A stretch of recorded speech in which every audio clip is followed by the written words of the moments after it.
Hey y'all, how's it going? I'm Erik. I'm a professional snowboarder. And you're probably asking yourself the same thing I'm asking myself, which is, what is a snowboarder doing at a climbing festival?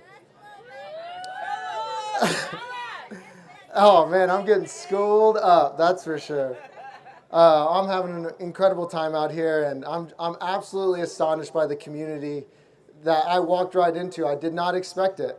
It was my first day ever climbing outside of a bouldering gym, and oh my God, I'm learning so many cool new terms like beta and notches and flashing. Like this is incredible.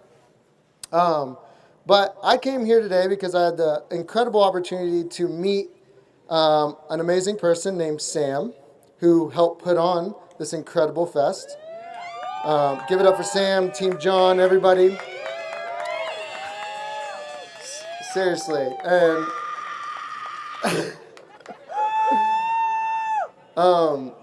Sam approached me and said, hey, I really like what you're doing in snowboarding, and I think that it would be awesome for you to bring it up on a panel. And when he said panel, I was like, cool, all right, round table, we'll ask some questions, maybe like 20, 30 people. No, he didn't tell me there was going to be like 100 people here.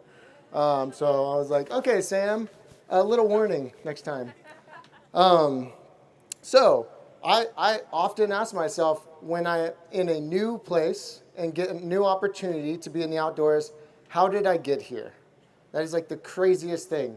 I am originally from Southern California. Oh, we got some SoCal peeps here. All right, cool. I'm not from the cool part of Southern California. I'm from the Inland Empire. Yeah, the name says it all. Riverside, California. I was too far from the beach to be considered cool, and I was still far enough from the mountains to be considered a flatlander. So it wasn't quite paradise. But I did get the opportunity to grow up riding skate parks. We were loaded with skate parks all around. That was the activity. I lived a mile away from a skate park. I was just like a skateboard, BMX junkie, where then I met my then best friend who introduced snowboarding to me. Now, I think there's a lot of similarities to my first time snowboarding as I had to my first time bouldering on this trip. My first time snowboarding, I come from the Inland Empire where it is kind of industrial, there's a lot of smog, and the air quality is not quite picturesque as it is up here in the mountains. When I rode up my first chairlift on a snowboard, I realized that I was breathing fresh air. I was amongst thousands of trees, and I got to create my own path. And that was probably the most gratifying thing as an 11-year-old kid, being let loose, free will on a mountain just to wreak havoc.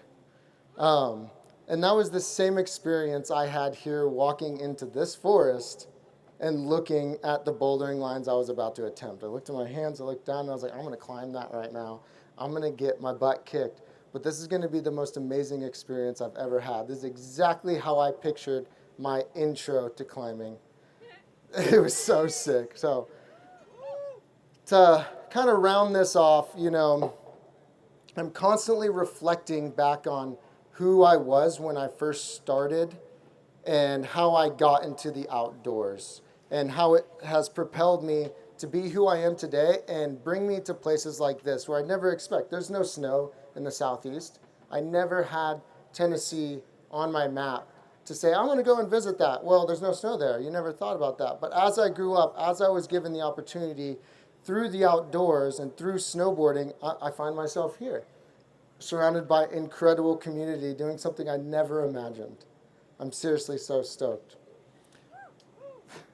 Give yourselves a round of applause. I hung out with everybody here, dude. Seriously, this is an insane form of community. You have no idea. In snowboarding, what I do is basically I do sick tricks, post them on Instagram, and then get high fives. And I'm like, whoa, that's so cool. Yeah. All the girls. Like my mom and. So growing up in Southern California, snowboarding was on the rise. Things were going good. It's like the epicenter of board sports, surf, skate, snow. I fell into surfing, I fell into skateboarding, but I fell in love with snowboarding. I thought that the outdoors were the most beautiful, amazing place I'd ever seen. I just couldn't get it doing any other sport. And that was my outlet. I took advantage of that.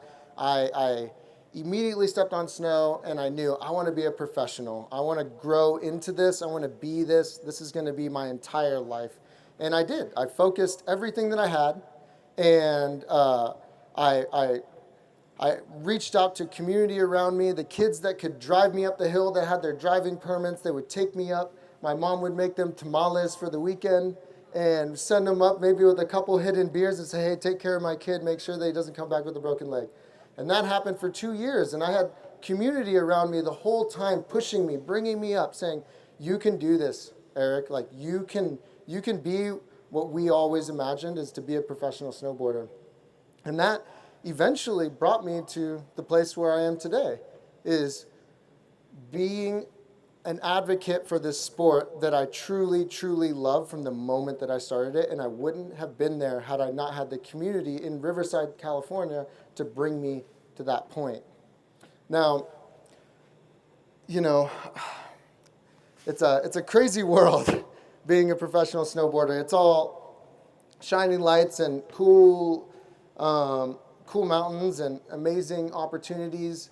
But along with that is a signature product. I think you all know climbers have signature shoes. They work with their brands to do signature lines.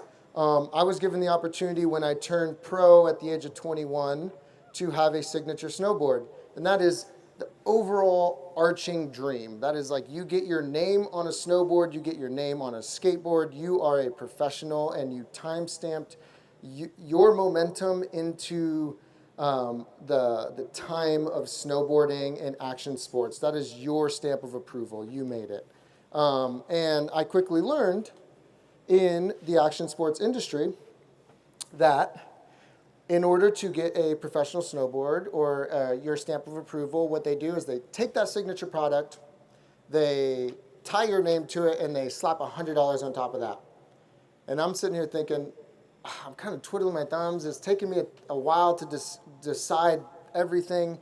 And I'm just like, hey, guys, like, I don't think that's right. Like, in my position growing up, I didn't have the resources or financial funding to purchase a signature snowboard. That was out of my league. What are we doing to grow our community if us as professional snowboarders are raising up the prices of a product and not allowing everybody to gain access to it? Sick. I wish the companies heard me out the first time like that, because I had to fight for that. They said, what do you mean? If the product doesn't cost a lot of money, that means it's made cheap. And I said, no, I'm a professional snowboarder. I ride this every day. That's proving that just because it's an affordable product does not make it a cheap product. So, thank you. In the process, they said, okay, cool, start nodding their head. And I said, the next one, I was like, hey, why don't we be mindful in all of the steps that we take to create this product, where we create this product, if it's not in the US, it's being made somewhere else. So let's focus on sustainability, and let's make sure that we are not making a detrimental impact on the communities that the products are being made. They agreed to that. They said, oh yeah, that's a good idea. Let's integrate that. And then I said, final step, I was like, I got you. I was like, hook, line, and sinker. I'm about to set the hook on this fish. I was like, let's do some community outreach events. Let's travel around the United States. Let's host community engagement activations at ski resorts. Let's raise money with that for the local nonprofits of that region that are focused in the outdoor community and recreation. And that's where I started with something that is called Core Snowboarding. It abbreviates Community Outreach Riding Equipment. It's tied to every single signature product that I'm tied to, and everything that I work on. Every brand that I partner with ties in with that ethos that I've set in throughout my professional snowboard career. Thank you, dude. Thank you. it's been awesome. It's been a whirlwind. There's been some ups and downs. There's been some failures. There's been some successes. There's been a lot of failures. And I kept pushing into the direction that I really believed in. I said, I keep hearing nobody's snowboarding anymore. Nobody's going to the outdoors. Everybody's stressing. Obviously, this is before 2020, before everybody decided that they wanted to be outside as much as possible and not cooped up indoors. And I said, well, we have to break down the barrier of entry into our sport, and then we have to support the outdoor nonprofits that are focused on bringing people into the outdoors and allowing them to experience this for themselves. Because if we're not allowing these people to experience the outdoors like we do, which is climbing, running, snowboarding, skiing, snowshoeing, anything that is involved in the outdoors, we don't know the potential that people can eventually become. Like, we will not know if we can get a Sam. Sam could be an inner city kid who never had the experience to climbing, but goes into a climbing gym, gets the opportunity, and becomes the next best thing. We truly do not know that opportunity exists until we step forward and donate our time and our energy into bringing up the next generation in our community. So, with that being said, I think I rounded it out. I was like, Memphis rocks, core snowboarding. I think I see it. You're connecting something that I need to learn, I need to live, I need to understand, and realize what this all means, and what everything is all connected in a sense that we are all here building the next generation of community, and we're creating the next advocates for the future and future generations by donating and volunteering our time through philanthropy or just experience. And that's why I'm here today. I'm here to embrace the community that you have created and to show me that it lives and breathes and succeeds all over the United States. So give yourselves a round of applause. And if you have not yet, I highly recommend donating your personal time to a nonprofit where you live and contributing, either volunteering or, if you don't have the time, financially supporting, because we can make an impact by just taking that next step in that right direction. And I really do think that the next direction is our inner cities, our communities that don't have the opportunity to get outside. We need to help them get out in the outdoors. Great.